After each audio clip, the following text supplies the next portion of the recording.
Welcome to the podcast. To start things off, we are going to be updating our name.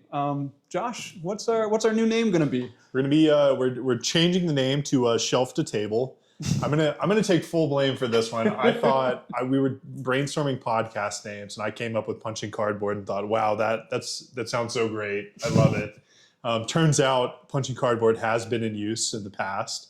Currently not in use, but just out of respect for the people that used that podcast name in the past, and just for that sort of like branding, we're gonna kind of transition. We're gonna use Shelf to Table, which was also like high on our list of podcast names. Yeah, and really, Punching Cardboard was like, hey, there was YouTube wasn't taken, like it wasn't on Spotify or Pocket Cast. We're like, oh, yeah, that looks great. We did the minimum amount of research required to start a podcast. Probably not quite enough, but we tried. So apologies if we upset anyone out there.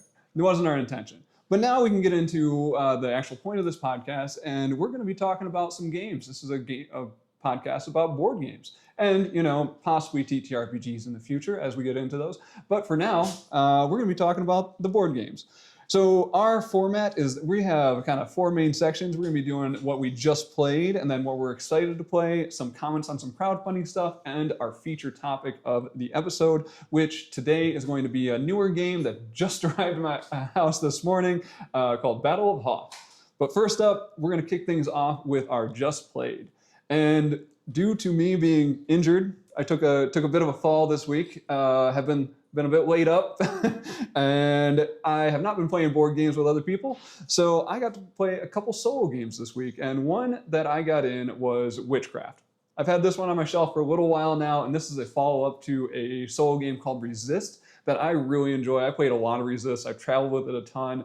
I love kind of the dual use cards. You got those hidden and reveal cards. So the way the game works is that you set up these missions, and then you have a set of your in Resist it's rebels, in Witchcraft it's going to be the witches, and you're going to try to set them up to either stay hidden and use their powers just to kind of overcome those missions enough, or you're going to reveal them to make them super strong, but that means they're going to be thrown into like prison or captured, and they will not be in your deck for the rest of the game.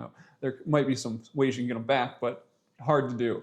But overall, I like the dynamic with this card play in this game. And I think Witchcraft is a really nice iteration on Resist. I like the theme a lot. I really like the mechanical changes they have with kind of the jurors that you're trying to influence in this game. I think just mechanically, Witchcraft is really good. Although I will say, I like the rebellion feeling of Resist a bit more. Like I get into the theme a lot with the rebels in Resist. So Josh, you played Resist. So what are your thoughts on kind of this type of game? Yeah, I'll preface by saying I'm not a big solo board gamer in general. It's not my preferred way to play. But I reckon it's kind of how I got my start in the hobby, though. It was playing like games by myself until you kind of like build that group or whatever. I know you can probably relate to that. Probably a lot of people can. Yeah, back in 2020. But that being said, I have played Resist, and I enjoyed it quite a bit. I thought the dual use cards were really neat. I think for me, it's kind of reminiscent of some of the Salt and Pepper games, like The Hunt, like Watergate, Battle of the Divas, which I have arriving soon, where you have kind of those dual use cards with you're either playing them for their numeric value and sort of their strength, or you're playing them for some like textual based power. I thought that was really cool in Resist, and kind of the way you kind of thin out your deck in that respect.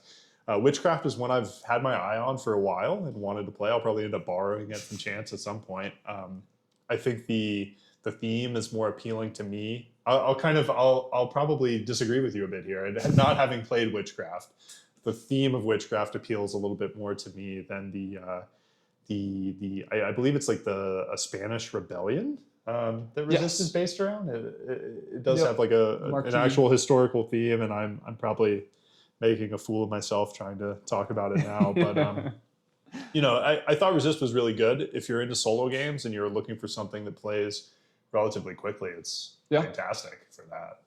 Yeah, I absolutely love it.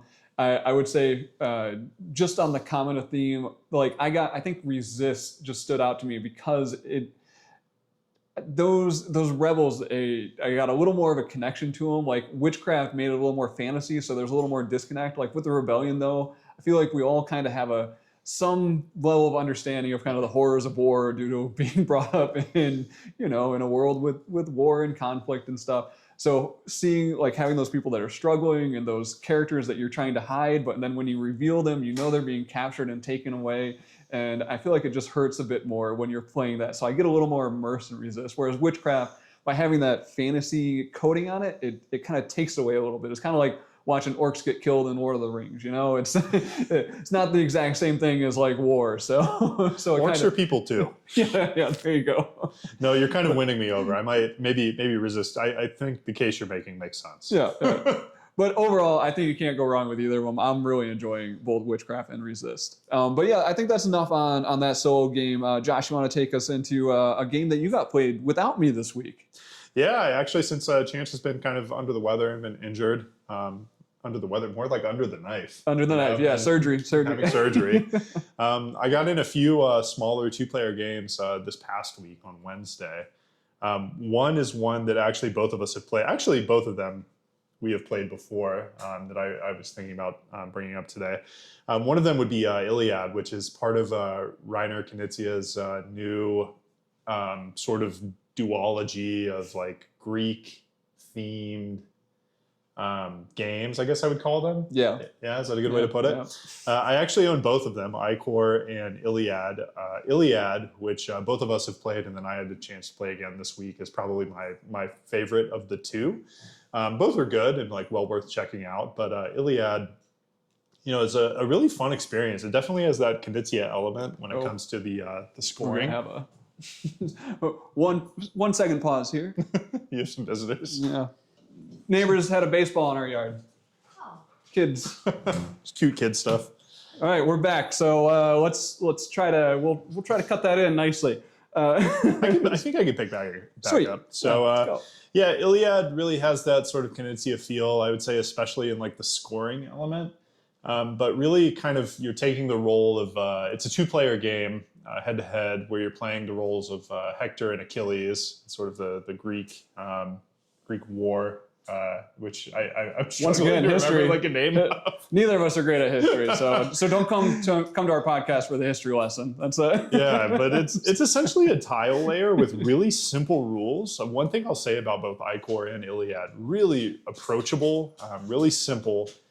And essentially in your turn, all you're doing is like laying down a tile and then, drawing back up to your hand size of 2.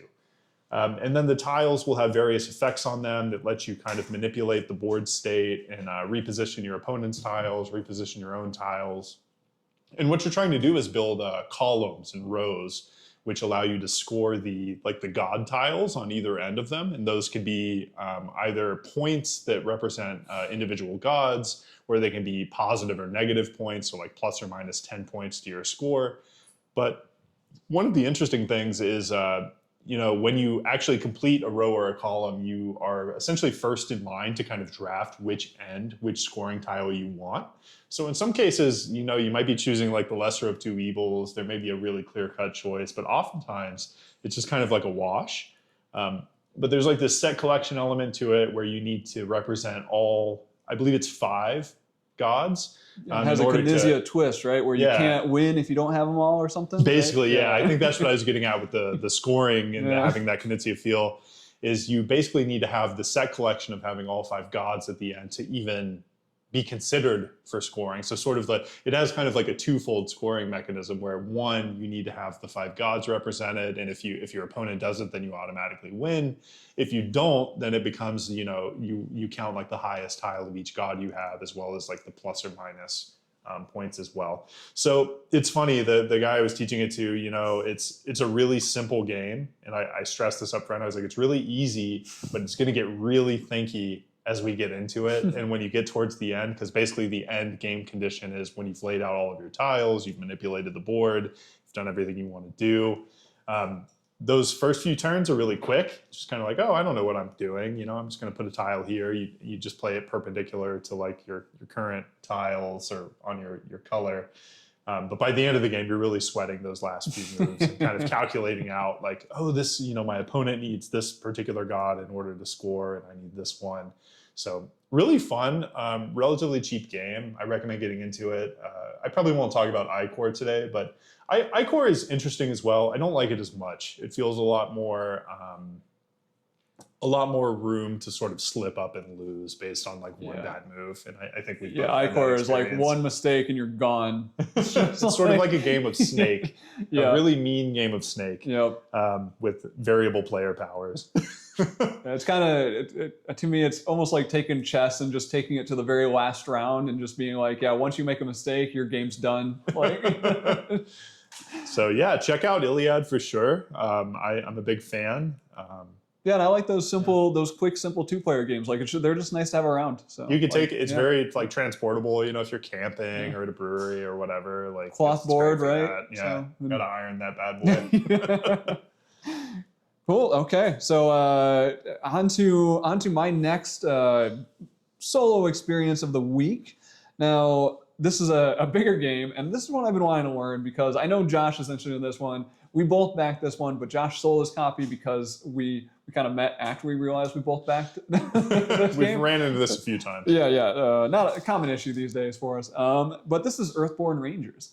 Earthborne Rangers just had their second printing that delivered a couple months ago for a lot of people that backed that expansion plus second printing.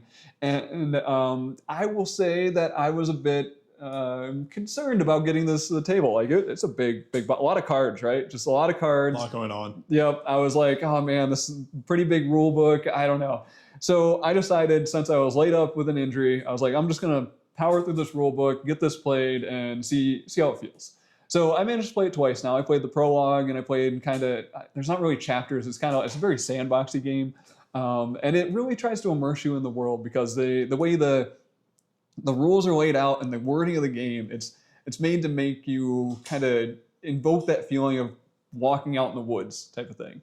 Because essentially you have like your surroundings, which is everything that's kind of far away from you. Like it's kind of like the general area that you're in.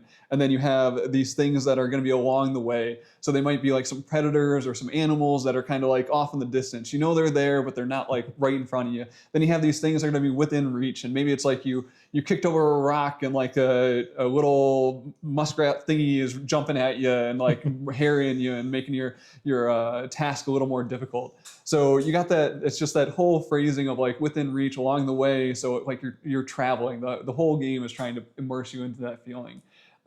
Most of this game is just doing tests. It's or checks, skill checks. So you're basically just saying, I'm going to commit a certain amount of energy to this test, and then I'm going to see if I pass it. And I think this is where some players are going to they may hate or love it. It has this challenge deck. The challenge deck is basically going to be a modifier for how much energy you commit. So it's going to be somewhere between -2 to, I think, +2. So you could be like, I'm going to commit 3 energy. I only need to have 2 to overcome this. And then you can flip that challenge card and it'll be like -2. And then you're like, well, I committed what I thought was going to be a success and I failed. Now, this is where you can be like, okay, that's just the randomizer deck. But the rule book tries to get you into it and say, like, the challenge deck is to represent either a boon or a difficulty that came up while you were trying to do this check. So maybe you were trying to traverse some terrain and climb a rock, but a handhold was looser than you expected. So you got a -2 and you didn't make it over that terrain. Or maybe you were out collecting some berries and you managed to find like just a clearing where there were no brambles that you had to get through, and it was really easy to collect those berries. So you got a +1 to that effort. So it's really trying to ask you to kind of come up with that story element yourself. Now, I have some friends that I know would absolutely hate this. They would not be able to immerse themselves. They would be like, nope, that's a randomizer deck. I absolutely hate it. I don't want an adjustment to my committed effort. I just want to have a very deterministic result and know if I'm going to succeed or fail when I commit those resources. But this one is really trying to give you something to, kind of grab onto with the story to develop as you go. So, Josh, what do you think about this game? I know you've looked into this, you've been interested in it. So, what are your thoughts about this, and are you looking forward to trying this out? Yeah, well, as you mentioned earlier, I liked it enough to back it back when it was, when that campaign was live, and was really interested in it. Some of the things I've heard it compared to would be like Arkham Horror, which I've also invested. I'll just say a disturbing amount of money into. My partner listens to this podcast, so I won't get too specific. But I've heard a lot of comparisons to Arkham Horror. I kind of, with the challenges and sort of the almost like dice rolling element of doing checks and things like that. Been playing a lot of Baldur's Gate 3 lately, so I know a thing or two about dice rolls and how friendly and unfriendly those can be. But yeah, this is what I'm really looking forward to playing. We were talking earlier, you mentioned like deterministic games and sort of having all like perfect information in front of you and sort of the element of randomness in games. I find myself more on the side of enjoying randomness, and we'll probably talk about that a little bit when we talk about Battle of Hoth. Definitely. I like dice rolling. I like chaos. All of those things are appealing to me. I prefer that over something more deterministic or where you have all of the information in front of you. And, that's not to say, there's definitely a place for that in the hobby. And every now and then I find one of those games that I enjoy, but more often than not, if I get the chance to roll some dice and make some checks to explore, I'm going to be down. So I'm really excited for Earthborne Rangers. Hopefully we'll get a chance to talk about that in a future podcast when we sit down and play. Yeah, and I will mention that I am a little more drawn into this than I thought I would be. So it was kind of hard to get it going at first because you're really just trying to get past that rules overhead. Like you can't really get immersed in the game until you get past like just knowing the terminology, knowing the steps involved, and it's like you're checking the rule book constantly. So it's not like you're kind of separate from the game at that point, right? But on my second play, I started to do things where I was just trying to see what cards would come up, even though it wasn't helping me on the quest. And I kind of started to get that sandboxy feeling where I was just like, wait, what am I supposed to be doing? And I forgot, I was like, oh, I was just like seeing what card was next on my path deck. And then I was like, but I needed to travel. So yeah, I definitely got that feeling of kind of wanting to explore that sandbox more. And I was kind of impressed that the game brought me in a little bit. That sandboxy feel is kind of seems kind of unique. I think of game. I haven't done a great deal of research into it, but I think of like Vantage, which has been the topic of a lot of discussion here recently. Kind of doing that sort of like sandboxy exploration element. More and more, I think board games are starting to kind of bridge that gap between those sort of like open world video games and other types of media. So it's cool to see. Yeah, I'm looking forward to playing it. All right, then, so you got in another shorter game this week as well. You want to kick us off with that one? Yeah, that's another one I picked up kind of on a whim.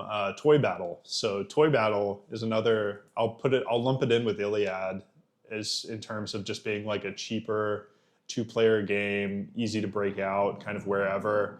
One thing I'll say about Toy Battle, I read a lot of really positive reviews, around the internet, on Board Game Geek and other places about like how great Toy Battle is, right?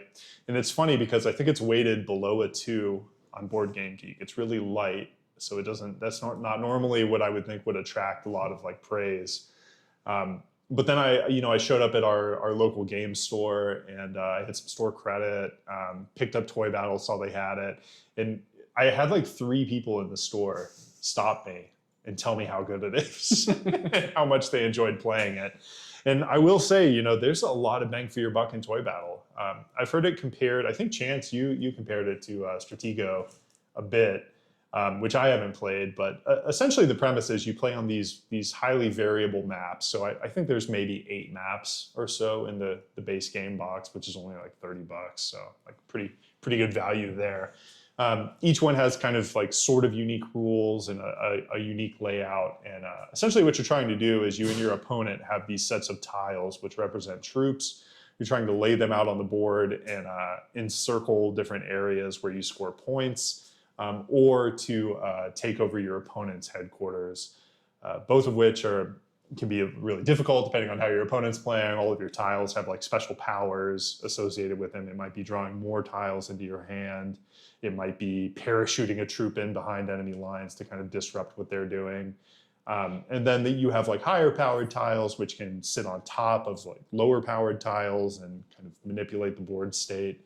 So it's super cool. I was a big fan of it. I've bumped it up every time I've played it. I think I initially rated it like a 7. I think I now have it like a 7.5 or an 8. I think it's really good. I think if you're playing board games with people who aren't like normally board gamers, it'd be really interesting. More so than something like Iliad, which I talked about earlier. Very beginner friendly, very light, very quick. You'll want to play like several games back to back when you play it, I imagine, checking out different maps and things like that. So Really cool game, and I know you've had the chance. We've played it together once. Played it. Yeah. I really liked it. I thought the theme was really cool. I like the toy chest thing. I like the rubber duck in there, the T-Rex toy. The theming is fantastic. Some of the maps, I think some are probably better than others. Yeah. But I think I only played maybe 3 of the maps or so. But it's really nice. It's one of those just 2-player ones that's just great to have once again. And Josh talking about Iliad earlier and Ecor, or Icor, I would choose Toy Battle over both those. Like if I was to give you a recommendation for the light 2-player game to choose out of this episode, Toy Battle is the one I'd go for. I would tend to agree. Yeah. Iliad, maybe if you're very into more thinky games, if you really want to spend a great deal of time mulling over your moves and things like that. Toy Battle has a little bit of that though, with the calculation, with the numbers of the pieces. So it's still got a little bit of the calculating and thinkiness to it. For sure. But definitely lighter. Yeah, and the more I play it, the more that strategy kind of tends to come out. Yeah. So both well worth checking out. I would agree with Chance that Toy Battle is probably my pick of the 2 if I had to.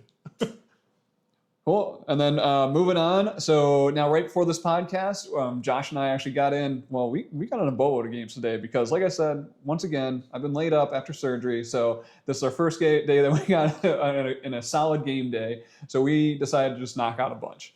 And we're just going to do 3 quick ones here. First up I'm going to mention Slambo, which on the camera here, I'm holding it up. This is a tiny little box from Allplay.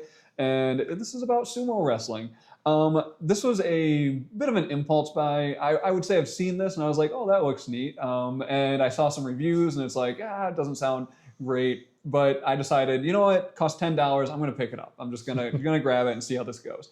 I played this with actually I played it with my wife first and then I played it with Josh today. And I really, really enjoy this game. I'm surprised at how much I enjoy it. I would say I can see people complaining probably about the luck element. But the way the game is going to work is that you throw out this starter card that's going to be numbered at 5, and essentially you're trying to get your opponent to either make the central number drop below 0 or above 10. So maybe you play a -4 on there, so you say 1, so you do 5 minus 4, you're at 1. The other player plays a +7, so it goes up to an 8, and then basically you keep on going back and forth on that kind of tug of war, and it's supposed to represent you pushing each other around in that sumo ring. And then you kind of get down to that last card in your hand, and your opponent plays one, and then you get you just get thrown into this situation where you're like, oh, and I lose, and your opponent gets to yell Slambo, and then you take a shame card because shame is the worst. We didn't do enough yelling Slambo. I know, right? We needed more Slambo yelling. But then the first person have 3 shame. So 3 shame is the maximum amount of shame any human can manage. So that person loses the game. So really light card game. I would say definitely a good amount of luck, but one that I am very happy to have with me, and I'm excited to just take this out to breweries and stuff and play this. So I think that was a good purchase. What do you think? I thought Slambo was really good. I would say similar. Chance and I didn't talk about this one prior to him getting it, but I had kind of kept an eye on it as well and had a similar read on things where I was seeing these reviews that weren't super high on Slambo. I think on Board Game Geek it might be in the 6s. I would rate it quite a bit higher. I had a fantastic time with it. I think it's really rules light, about as rules light as you get. Yes. Really. You're just, like Chance said, you just have that one number that you're keeping in mind and you're trying not to go above 10 or below. My wife was 0. My wife was a little upset that she had to do math. That was the only. I count on my fingers still, so I was doing a lot of that. Fantastic game. I think it's really cool. I think for the price, you can't beat it. I think it's ultra portable. You can take it anywhere, play it with anyone. I would rate Slambo quite highly. And it even has an advanced mode on there. You have the 0 to 10 card, and you can flip that one over and play 1 to 9. So you can kind of tighten up the bounds of the ring a little bit, which I think is kind of cool. So I'm excited to continue exploring Slambo. That's a good one. You want to mention the one you brought over today? Yeah, so this was actually an impulse buy as well. This is Tether. Hopefully you can see it on the camera here. Tether is a lot of fun. I'll tell you, I got it kind of on a whim. I had some store credit from a local game swap and picked it up. I read the rules and I was like, I don't know how I feel about this. And I was kind of teetering on just selling. But we played it together once and I really enjoyed it. And then we played it again more recently, actually today. continues to climb. I think it's quite a bit of fun. Really kind of like thematic, surprisingly, for such like a light little game. Floating in space. Yeah. So essentially, what you're doing is one player is trying to play cards in a horizontal pattern, and the other player is playing their cards in sort of a vertical pattern. And all of the cards are two-sided, so they have a number on each side, and you're trying to build sets in space. They represent sort of like astronauts, I guess, or like spacefarers. That are floating, I guess. Yeah, they're all floating in space, and you have this pool of like adrift cards, which you can bring in. And you're just trying to build patterns, and it's got this really interesting like spatial element to it. So it's another one that's like very light. I would say it's a little harder to approach than like Slambo or maybe even Iliad, but it's a light game and quite a bit of fun. I'm gonna say your description. So I think if I didn't know anything about this game, and not at any fault of your own, but that made no sense. Because I think this game is kind of impossible to just explain. I think like when Josh was telling me about this game and teaching me the rules, I was like, what are you talking about? Like what this doesn't make any sense, because you're literally just throwing down these sets of cards on the table like anywhere. This is a huge table hog. Like you literally just have these astronauts floating off, and you're trying to create these sequences of numbers. And like Josh said, the cards they're double set, or they have two numbers on them. So the top on one side has a different number than the top on the other side. So each of you are looking at a different set of numbers. So the first time we played this, like Josh would put down cards on his side of the table. And I was like, those aren't like consecutive numbers. Like, how are you doing that? And then I'd look at it from his point of view. I'm like, oh, those are consecutive. Okay, I guess that works. So it is it's like a brain teaser almost when you're first playing it. It's really confusing when you start trying to consider things from the other player's perspective. Yeah. When you try to stop them from like you put down a card, you throw it adrift, you're like, oh, I don't need this card, but then it's like the exact card they need, and you're like, oh, son of a gun. Yeah. So I think it's one that definitely needs a couple plays to kind of wrap your head around. We played it back to back 2 times just because I was like, first game is just to like get back into it. Then second game's like, okay, this is the real game. And also the second game is the one I won, which that's the one that mattered. So you knew all the rules that time. Yeah. I will say one thing this game does. This is like a huge pet peeve of mine that we talked about earlier. This is a 2-player game, right? You can play with 4 players. I would not. I do not. I have this pet peeve of games that are designed for 2 players. And then there's this like tacked on 3 to 4 player mode. And I would even extend that to like games with like solo modes that aren't necessary or like aren't needed. People may disagree with me, but we'll probably talk about this again. I'm excited to play. I think we have an expansion that we might mention. And then Slambo also has a 3 and 4 player mode, which why? I don't know. I'm just never into it. I'm never into the 3 and 4 player modes on a 2-player game. I like the idea. I like to be inclusive of all player counts, but it just, the designs just never seem to hold up to the additional players. All right. And let's wrap that one up and do very last one for our Just Play before we move on to some shorter segments and then, on to our featured topic. So the last one we played is another kind of impulse buy. We got a lot of impulse buying going on recently. This probably isn't a good sign. This is going to be Thingstead. So Thingstead is by the designer Scott Alms. That's kind of the reason I bought it, was because Scott Alms, he makes some really nice solo games for Button Shy. So he has a good pedigree, and I like the theme of this. You have like the Elder Council that you're trying to influence, and it has a little bit of an area control hand management thing going on.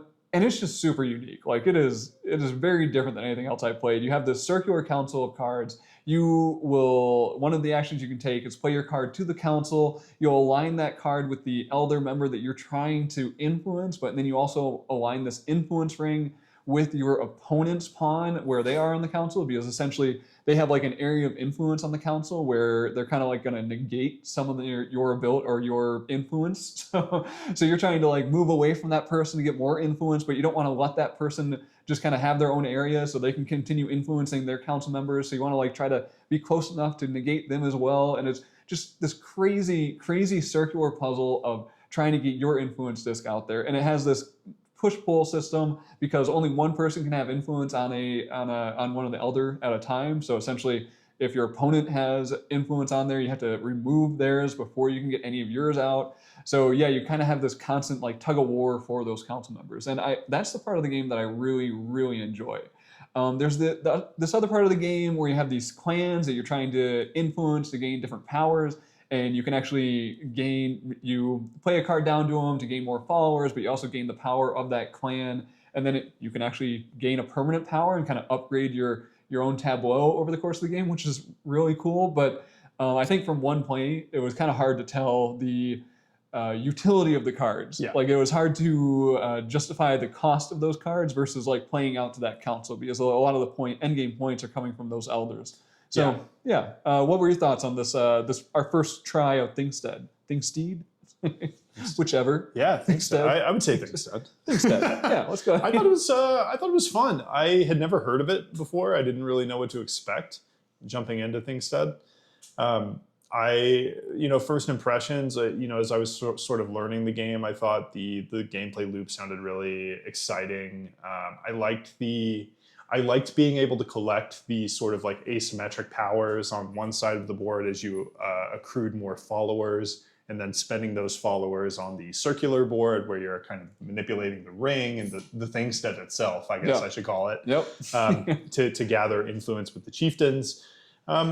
It wasn't perfect. I think there were some things that didn't. I felt like the end game state. So I think there were two end game conditions. One was to kind of draw the deck dry. Yeah, play all the cards out. Play all your cards, which is what we did and what I imagine most people will do. The other option was to influence and lock in sort of three of the chieftains or the elders. I think drawing through the cards, and I don't want to be too judgmental because I've played it once. So I think like a lot of times playing games repeatedly or playing them more and getting more familiar, you'll play a little more optimally. I didn't see the other end game condition as being something that would happen that frequently. I think more often than not, you're going to draw through that deck, kind of end the game that way. I think three elders condition would be if you're playing a beginner and you want to crush them. Yeah, maybe if Chance had like played a couple of practice games before we played, and then we played, and then that probably is what would have happened. But instead, we kind of drew through the deck, and it had this sort of like, it was a little like prolonged, I would say, kind of drug on a little bit at the end. But overall, I thought it was really interesting. It was kind of unique. Or I should say really unique in the sort of like the manipulating the two sides of the board and the pattern with the ring and the Thingstead. I think you mentioned that it kind of felt like a game that's like, it's like 90% of the way there to being a great game. Like it has so many cool things going on, but it just kind of like, there's something that fell flat on it. It was like the pacing or just your ability to, I don't know, trigger that end game condition just wasn't there. There was just something that was missing to make it like stand out. Yeah. So yeah, I think it just has some really cool mechanics that maybe there's going to be another iteration of this because I do think that there's some neat ideas in here, but yeah, it just didn't live up to like some of the other 2-player games we play. For sure, yeah. Glad I played it though. I mean, really like interesting. I felt like it had a lot of cool ideas that made me think about things in like I don't know, just stuff I hadn't seen before. New mechanics. Made me think about 2-player games a little bit differently. So glad to have played it. Nice. Okay. That is going to do it for our Just Played. Like I said, we got in a bunch of games this week, even though we were playing kind of separate, but we still needed to get in our board game time. Soldier on. So now we're going to move on to our excited to play section. We've got a few games listed here. I got one that was just delivered, along with Battle for Hoth that we're going to be talking about. That's Mission Red Planet, the 20th anniversary edition. So this is a Bruno Catalo game, who is a well-pedigreed designer. I have had my eye on Mission Red Planet for quite a while. I've thought about picking this up before, but then when I was looking at buying it, Matago made the announcement that they're doing this reprint, and I was like, well, I guess I'm waiting for the reprint. So overall, I'm super excited that I finally have this game, and I really want to get this one to the table. So I'm looking forward to Mission Red Planet. I don't know if you know much about this one. Just a little bit, yeah. It's just like a neat little chaotic area control game that sounds right up your alley. Yeah, exactly. Yep. Those types of games I love. And then you got one recently that you're interested in getting to the table, right? Yeah, I've been kind of like keeping my eye on Ahoy for a while. And then recently, some of the expansions for Ahoy that I picked up kind of on a whim because they seem to have addressed some of the complaints I read about like the base game, which, still is really well reviewed. I don't think everything I've read has suggested it's well worth playing. But some of the expansions really got me excited.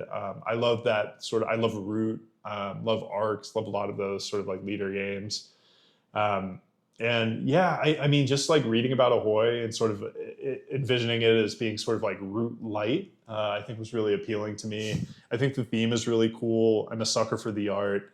And then just reading about the expansions, I might butcher the names, but I think one is Fang and Fortune, and one of the new factions is like a sea leviathan or like a sea dragon. One is like a bunch of turtles and tortoises that like to use like siege artillery and weapons. Just really appealed to me. I thought it sounded really cool. I picked up the base game as well as the new expansions, and we're looking forward to getting those to the table soon. Stuff I've read that I really liked about it, I think it's supposedly scales really well at different player counts. Like you can play with 2, you can play with 3, 4 people and still have a good experience. So that's always something that's interesting to me. I realize I'm kind of like eating my words from earlier. I might put my foot in my mouth when I was talking about 2-player games with 3 and 4 player modes.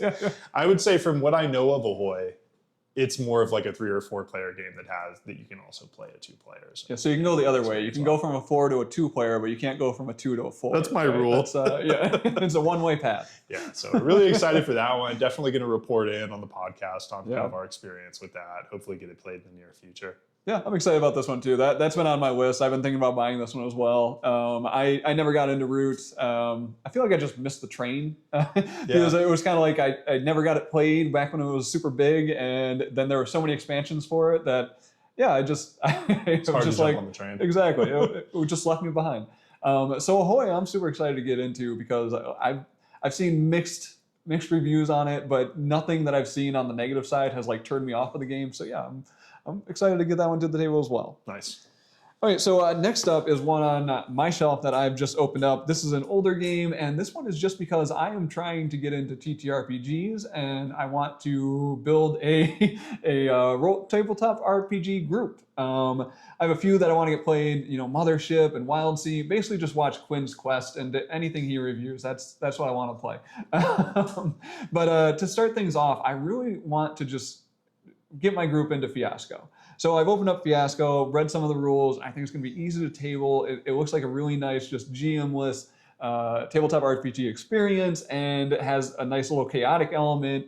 I've seen it reviewed or described as kind of like playing out a Coen's Brother movie. So I'm excited about that concept. So Josh, are you excited about this one at all? Or? Yeah, no, I think like you mentioned earlier, we're both kind of eager to start playing some TTRPGs and get into that world a little bit. And, this is like a nice bridge into that, I think. Yeah. We have played some other games, Freelancers is one I'm really high on. That kind of helps bridge that gap where you're somewhere between a board game and a tabletop RPG. Yep. We have Wandering Galaxy on the shelf, a few others sort of like that, The Zone. So yeah, I'm really looking forward to Fiasco and just kind of like dipping my toes into those waters a little bit more. Yeah, and so hopefully get that one played soon. Next up, this is going to be a little transition. So we generally go into our crowdfunding topic after this one, but there's actually a pre-order that I want to just slip in here really quick that it caught my eye, and I just wanted to mention it. This is called Fliptoons.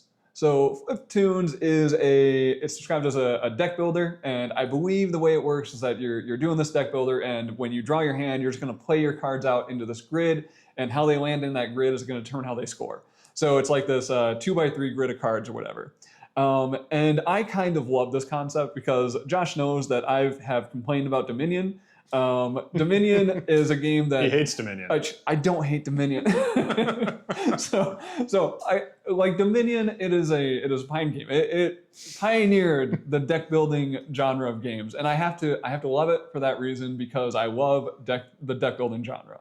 But Dominion, I don't like the idea that you get your hand of cards and I feel like you just lay them down and you play them. Like you don't really get any choices. The choices are what are you putting in your deck, and I understand that's like the point of deck builders, right? But I feel like Dominion's trying to hide it from you and trying to convince you that you have a choice when you have cards in your hand. I don't feel like you have a choice when you have those cards in your hand. And I feel like Fliptoons just says you don't have a choice when you have the cards in your hand. Just put them on the table and score your points. And to me, like I'm just like, okay, yeah, just stop lying to me and bypass that. So I really like that idea with Fliptoons.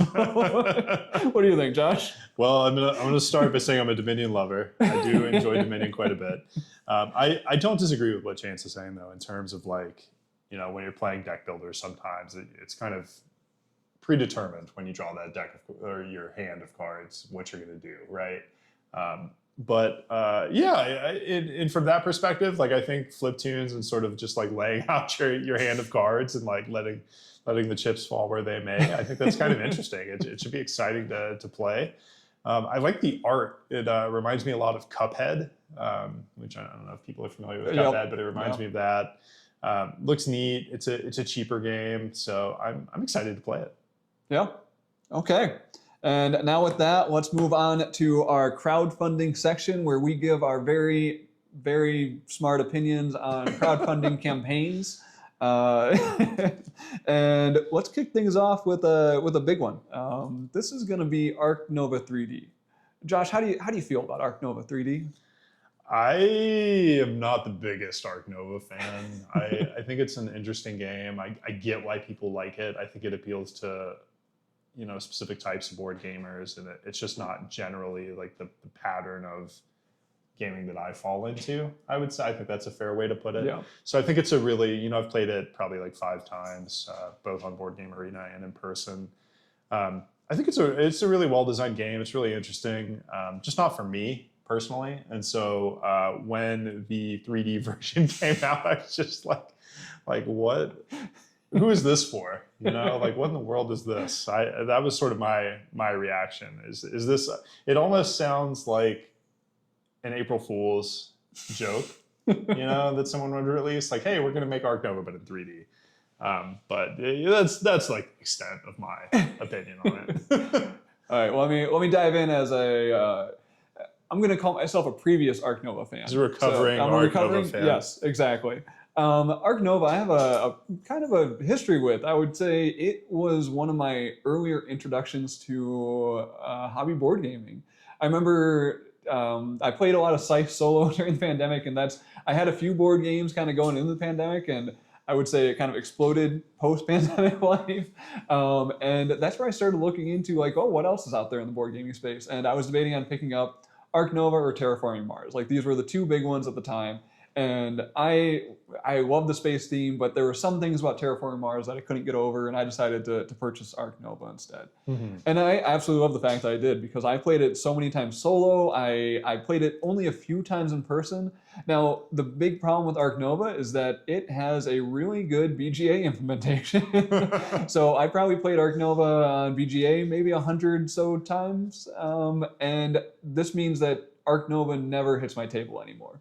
Also, I have kind of gravitated towards games with more interaction. I like to have games with conflict these days. Like, I think I've gotten over the social anxiety of having people hate me or judge me, and now I'm just willing to do whatever at the table and deal with the fact that people might not like it. Whatever, you know. Leave all of your mean comments on this yes. on this podcast. Exactly. Yeah. He doesn't care. I'm good with it. Good with it all. But so I've kind of gravitated more towards those area control games recently, and Arc Nova has kind of just fallen off my list. It's still a game that I really enjoy playing, but I'm not going to bring it to the table. And this brings me to the Arc Nova 3D, because this seems, on one hand, entirely unnecessary. It is so over the top extravagant that it just doesn't make any sense to own. I would say play the game, like I play the game on BGA. I have very little intention of bringing the game out and getting it to the table because it is so much to manage at the table. But with that being said, I have to call out that I love to upgrade games that I like playing. Like I have Ankh, Gods of Egypt, and I just recently got some Etsy 3D printed upgrades for it. I think they improved the experience. I love just the board state with those 3D printed miniatures on there. And I have to say that, like, if you love Arc Nova, if you get it to the table, if you have a group that you like playing it with, like, yeah, do it. Go out, get yourself Arc Nova 3D. But if you are starting out with Arc Nova, if you're like, I played it on BGA and I like this one, and you don't own base Arc Nova at this point, I don't know if Arc Nova 3D is for you. That doesn't make any sense to me. But yeah, once again, I think if you want to bring out your favorite game and you know you're going to get that played, then do it. Josh and I, neither of us will be owning Arc Nova 3D. Happy to play your copy though. Yeah. Okay, we got just 2 more here on our crowdfunding list, and I'll talk a little bit about this one because I backed this one, then I backed out of backing this one. This is going to be the Voynich puzzle. This is another, I believe, salt and pepper game. I think, yeah. I wanted to back. I wanted this one so bad because the theme just looked so cool. I was so interested in it, but after I read the rule book, and I was like, this is a Euro. This is a low interaction Euro. I was hoping for like a deduction thing with the whole Voynich puzzle, and I feel like they dropped the ball on it, and they did a little, I don't know, bait and switch almost. And I just can't talk myself into backing a low interaction Euro these days because, like I said, I want those area control games. So this is kind of I'm like I'm broken up about this because I really want this game, but I also know I don't want to play it. So, Josh, how about you? You've looked at this a little bit, right? Yeah, I was kind of drawn in by the art and the theme. It seems really cool. Yeah. I would kind of align myself with you in the sense that I'm not a big Euro gamer. There are some exceptions to that. You know, there have been games. I tend to like lighter Euros. I like Revive quite a bit. No, Whistle Mountain, Cryo. Endeavor Deep Sea. You know, those are games that I love, but when you get into like heavier Euros and things like that, it's not necessarily for me. I prefer more player interaction. Again, like totally understand why people like them and enjoy sort of like the puzzly mechanics. But yeah, that's kind of where I landed with Voynich, the Voynich puzzle. Not necessarily for me, but looks really cool. I'll be happy to like check it out on people's shelves and see it. It's a pretty looking game. Yeah, so I'll keep an eye on it, but I don't think it'll be on my shelf anytime soon. All right, and then I had one last one that I picked up. I threw this on the list. Josh doesn't know much about this one, and I chose it because it was on the end of the list of the crowdfunding stuff on BGG right now, and this just took me back to kind of like, you know, the reason Kickstarter exists. Like, this is Dunderheads. It's a deck builder plus dice game. And this is a person, I read kind of the profile. He says he's been in the video game industry for like 20 years, and this is kind of his first campaign doing a tabletop game, and he's just trying this out solo, just seeing how it goes.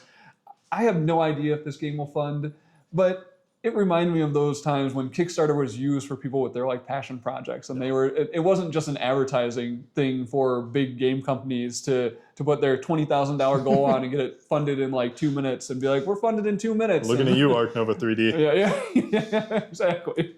So I don't know. I saw Dunderheads, and it just kind of, I was like, I kind of want to back this just because like I want to support this project. I want to support what this guy's doing. I bashed on Dominion a little bit, and I do still like deck builders. I like the idea of this deck builder. It also has that dice game thrown in there. The designer described it a bit as Yahtzee. So you have dice builder plus Yahtzee, which makes me think a little bit of dice throwing. And I don't think either of us got like super into dice throwing because it felt like it was a bit too much of a hurdle to get over. So I was kind of like, yeah, this sounds kind of like a nice, chill, little fun dice chucking, deck building romp, you know? So to me, yeah, sounded interesting. Do you have any thoughts on that description of a solo project going on here? No, I think from what you're saying, like that sounds like an interesting blend of mechanics. I'd have to read a little bit more and learn some more about it to really have like an informed opinion. But you know, like I said, I don't think it's dice chucking's always fun. Yeah. I don't know if it'll fund or anything, but I just think it's cool that this person's doing it and trying it out and putting their work out there. Right? Yeah, absolutely. Okay. Now we can move on to our main featured topic here, the reason why you're all here. And this is going to be our review, or let's call it our hot take or our initial review of Battle of Hoth. Yeah. So Battle of Hoth, it's currently on the BGG hotness while we're talking about this, you know, pretty high up there game. This was literally just dropped off of my doorstep this morning. I read the rule book and was like, wow, this seems really easy. So I'm going to just throw things over to you, Josh, and I want to get your first impressions of this game. Yeah, this was a really interesting one. I will tell you, I have not played Memoir 44, yep. which I believe this is based on and sort of an iteration on. But you know, last week we talked about sort of these like big 2-player war games that we had played, like War of the Ring and Dune, War for Arrakis, and Star Wars Rebellion. I think this is like a really nice sort of entry point into that world. So if you're, even if you're not like a big board gamer, but you're like a Star Wars fan and you want to get into like, you want to roll some dice and shoot some lasers and, maneuver at AT-AT around the battlefield, this is a really cool game for that. And even if you're a more seasoned gamer, like still fun. It's I called it a beer and pretzels game, I think, while we were playing. Yep. Very, like Chance said, very simple and easy to approach. Some really cool scenarios to kind of change things up from game to game. There's a campaign that we haven't really engaged with yet, but overall, like really enjoyed it. I thought it was really interesting. I liked the optional leader cards that you can incorporate that were sort of asymmetric and unique. And I think each side maybe has like 3 or 4 leaders that you can kind of draw cards from. But yeah, I guess the gist of it, if I talk about like how you actually play, it's really just like play a card, activate units, move them around, roll dice to shoot. And that's pretty much it, right? That's the game. Yep, you got it. You taught all the rules in this video. Look at that. So yeah, fantastic game. I think it's a lot of fun. I think it probably holds appeal to like both new gamers and seasoned gamers, depending on what you're looking for. I don't know, what did you think? Yeah, so I would say that, so we only got through 2 scenarios or so of this game, and the game eases you in pretty nicely. Like there's going to be, as you build out the maps, there's going to be different terrain tiles. There's like 8 different types of terrain, but scenario 1 only uses 2 of them, and they're like the easiest ones to understand. It's like, oh, this one you can't move through, and this one like blocks line of sight. I think that's probably the hardest thing in the game is line of sight. Line of sight, yeah. Although they kind of simplify it quite a bit. There are just some kind of edge cases that you've got to know about. But yeah, nothing overly complicated in this game. I really like how it simplifies kind of the unit activation. Like the cards you have these tactic cards that are going to be kind of generic. That's going to say something like order 3 units. So you get to choose any 3 units on the map to move around and to attack with. And then you have these other cards that are basically activating zones. It's like activate your left flank, or give 1 order to your left flank, or give 3 orders to your right flank, or something like that. So you choose these units in your right and left flanks. And I think this adds in a really cool hand management element of it, because maybe you want to activate your left flank and then you can get one of those units over into your center. That way you can then activate your center and have that unit activate on that next turn. So you can kind of manage the flow of your units based on the cards that you currently have in your hand. So I think that had a neat hand management element to it. Then I also I like the fact that the units themselves, first off, you could never like merge units. Like if you lost units, they were always just, this is a squad right here. It always has the same amount of power, no matter how many units are in it. It has the same amount of power. If it's infantry, it rolls 3 dice if it's adjacent to another enemy unit or whatever. And it's basically the number of units in that squad is its health. So if you have 4 infantry units in there, it has 4 health. And to get victory points, you basically have to eliminate an enemy squad, and you just take that last unit and you add it to your little medal stand, and you get to show off your kill over captives. there. Yeah, your captives. So overall, I think that it's kind of like you know how Scythe has like My Little Scythe and stuff like that. Yeah. It's like this is My Little Dune War for Arrakis. They should be selling this in like Target, I would think. Right? Yeah, like in big box stores, just because of like how approachable it is. Like you could play this with kids. Exactly. Yeah, I think it says 8+ on the age. So now I do want to call out that we only played some of the intro scenarios, and I have read the rules for some of the more advanced components in here, and there are going to be some things that actually change up the game a little bit. So you have things like I think like the heavy gunners or the laze gunners, where they get a little token, and essentially they have to move, and if they move, they can't shoot because they basically need to have a turn to set up their gun. Oh, okay. So like you gotta manage the timing of those units a little more. There's gonna be other scenarios where like the shield comes out and stuff like that, where you're gonna have other objectives to go for. And I think I feel like since we both played, Dune War for Arrakis and War of the Ring and Star Wars Rebellion, we probably could have jumped to like the last scenario and just unlocked everything and been like, okay, let's just learn all the rules now and do it all at once.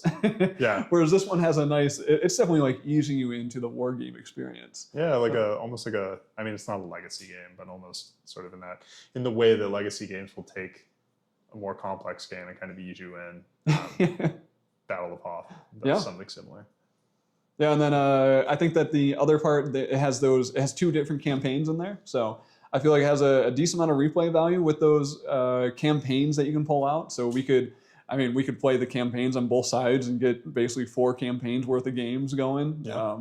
So overall, I think that this one I'm surprised at how easy this was to table as a war game with miniatures and everything. Yeah. And I see us kind of getting through this. I don't know how long this will stay in my collection because I like those heavier, crunchier ones like Dune War for Arrakis. Like I can't wait to play that one again. Yeah. Whereas like this one, I'm just happy to pull out if we want to like chill and relax and roll some dice. It's very random in the sense that you're very reliant on dice rolls.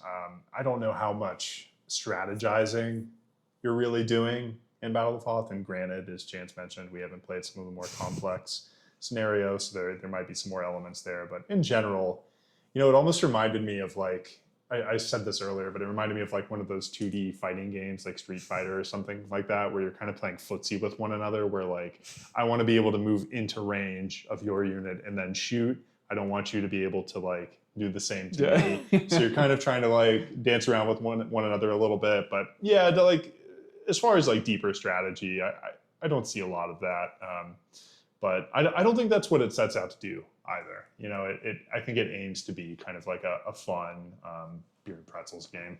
Yeah, and I would say there's with that hand management thing, I think that's probably the only kind of depth that I would get out of it, like trying to maneuver your units to be able to activate them in the order that you want. It's an interesting point. Yeah. Like I think that's probably the big strategy I'd pull from the game. But as far as like the dice and everything, any strategy you have can just be destroyed by those dice rolls, as we know but that's not something that either of us hate. Like we play Undaunted Stalingrad, and we have some scenarios where one of us just gets wrecked by the other person's dice rolls. You have a really unlucky night or a very lucky night, depending on how the dice favor you. Yep. And I don't think that's a bad thing. Like I think if you're willing to just go into it and be like, hey, this is battle, crazy things happen. Let's see how these dice come out in this game. Yeah. So overall, first impressions of this game is that yes, I do think this is worth buying. I'm happy to have it. I am excited to get through those campaigns. I'm excited to have this as a more chill war game instead of like being like, oh, I want to play a war game, but do I want to set up Dune War for Arrakis? Ah, man, that's that's a big commitment. So yeah, this will be staying in my collection for a good amount of time, and hopefully we'll be working our way through those campaigns. Any other thoughts on Battle of Hoth here? For anybody watching this on video, I will say, pretty small box. Yeah. I don't know what I was expecting, but when I saw this, I was expecting something like the Star Wars Rebellion huge box, Lord of the Ring huge box, any of these any of these big IP games, you get this massive box. This one, very approachable. My partner suggested we include a segment on the podcast on how well a cat would like to sit in the box for the games we're reviewing. I think Battle for Hoth would score pretty highly there. This is nice dimensions for your cat. My cat does like higher walls though. So yeah, I do have to ding it a little bit on the height. That'll be a good thing to throw in for our reviews. I think that's all I have on Battle of Hoth. I would like to talk more about this, but overall, I feel like this is just a very straightforward, easy, streamlined game. So, I mean this in a good way, but there's not a whole lot to talk about. We've kind of covered it. I would say this doesn't blow me away. I'm not going to say like this is the one. Like I'm not like, hey, go out and buy this game right away. Yeah. This is just one that I'm happy to have. Not fighting anyone on Black Friday for this one. But yeah, still well worth playing. It's a cool experience. If you're a Star Wars fan, I wouldn't say it was overly thematic in terms of like if you're like a big Star Wars junkie. But cool if you are, like cool the minis are cool. There's some flavor there, so definitely check it out if you get the chance to play. Cool. Yeah. So I think that's going to do it for this second episode of Now Shelf to Table. So yeah, everyone, thank you for listening. Thank you for spending your time with us, and we will talk to you next time. Thanks.